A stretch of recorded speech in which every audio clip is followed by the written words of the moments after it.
Welcome to the Link Building Show, episode 15. We've got Emily here, the expert in getting regional links, lots of them. Emily, welcome to the show again. Hi, Ferry. Thanks for having me. So tell us, how do we get regional links? We know that like regional links are the holy grail of digital PR because there's so many regional publications that we can target if we have a big campaign with lots of regional data, but it's not as easy as one would think. So tell us, how can we leverage the regional publications, the volume of the so many regional newspapers and newspaper websites to gain even more links to our clients' websites? Yeah, well, I think that's exactly it. Like realizing how vast the network of regional publications are in the UK, especially getting to know Reach PLC, who are, well, they run national titles, but they run like a huge sort of like a host of high DR regional titles. So you have things like Nottinghamshire Live, and it's kind of like called Live, these live titles, Oxfordshire Live, Wales Online, that kind of thing, are incredibly powerful. And they often get scraped to really high DR websites like MSN and Yahoo as well. So with every national story, you need to look and see if there's a regional angle. For instance, can the data be split up into different sort of like local authorities or kind of towns and cities, and then targeting the high DR publications of those towns and cities. So I'd say I'd start with building a really great media list for local sort of publications and things. So I realized how powerful the kind of like the live publications that are sort of set up by Reach PLC are. So I've got a journalist list, basically just made up of journalists from each sort of major sort of county, and each of those counties will have live publication. Are the journalists niche specific or they are just regional specific? They're regional specific, yeah. Okay, so it doesn't matter what niche, you still pitch the story if it's about that region. Yeah, okay. So yeah, that's another thing. If it's a story kind of, it doesn't matter the subject, you can kind of target these local places with stories about their region, because that's what they cover, that's their speciality, what's happening in Exeter or what's happening in Leeds, and it can be very powerful. What happens, let's say you have a national piece with lots of statistics per location. Let's say the most intelligent towns, right? How would you, let's say if Oxford or like Whitney, the little town that we live in, it's on position 51 nationwide of like the most intelligent town. Can you still leverage that? Can you still find some ways to pitch it to local Oxfordshire-based publications? Yeah, definitely. So yeah, with every campaign that's a national but can be regionalized. So yeah, like the most intelligent towns is a good idea. You would create a national press release for national publications, like, education journalists, even maybe the big DR kind of national news websites, Daily Express, Mirror, The Sun, and you would pitch that kind of generalize the top 10, the bottom 10 sort of in academic achievement to those publications. But yeah, to answer your question, say like Whitney was 51, you could still look at Oxfordshire as a whole. You could look at Whitney within Oxfordshire and you could see where Whitney ranks. So you wouldn't be saying, okay, Whitney is 51st in the country, which is, a push, for a story. It might still work, but yeah, like obviously Oxfordshire as a county is much smaller than the whole. Maybe Whitney is number 5, yes.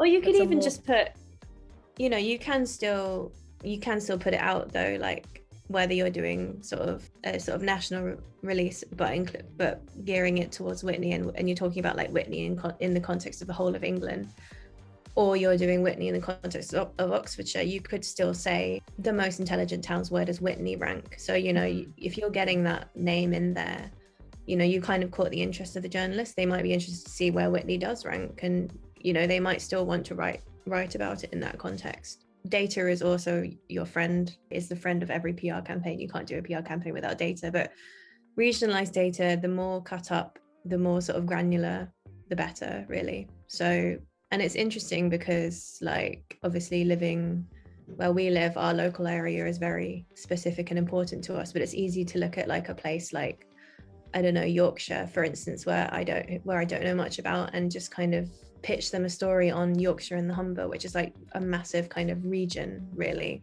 but I think like there's probably less interest than if you were to say pick out specific areas within Yorkshire and say, you know, this is like, I don't know, like the highest and lowest wages, you know, these are the areas within Yorkshire with the highest and lowest wages. If you were just to say, I mean, it does work sometimes, but I've noticed it's of less interest if you're kind of, say you're going to Scotland and you've got a data set which breaks up like the UK just into its major regions, so Scotland, Wales, England, Northern Ireland, and you're just like, Scotland is has the highest XYZ. There's not as much pickup as if you were to go, these are the areas within Scotland that have like the highest energy bills, or something. And I think it's because journalists, you know, to them, Scotland, it's like kind of saying England, you know, to us, if you're not from kind of Scotland. And it's like if someone were to pitch you a release and say England has the highest this, you wouldn't really think it was that much of a story. It's just too broad. Yeah, indeed. What do you think of US regional campaigns? Yeah, so this is like a massive learning curve for me at the moment. I think when you're dealing with another country, it's really important to kind of try and see it through the eyes of, let's take the US, see it through the eyes of Americans. And, you know, so for us, you know, each of the states is very relevant, but I think, you know, each state is like a country in America. So if you're literally saying the state you live in is, you know, has like the most like car accidents and stuff, I mean, that's still a really good story, and I think we have had success. But I think really like it's the more you break it down that it becomes the more of a story to people.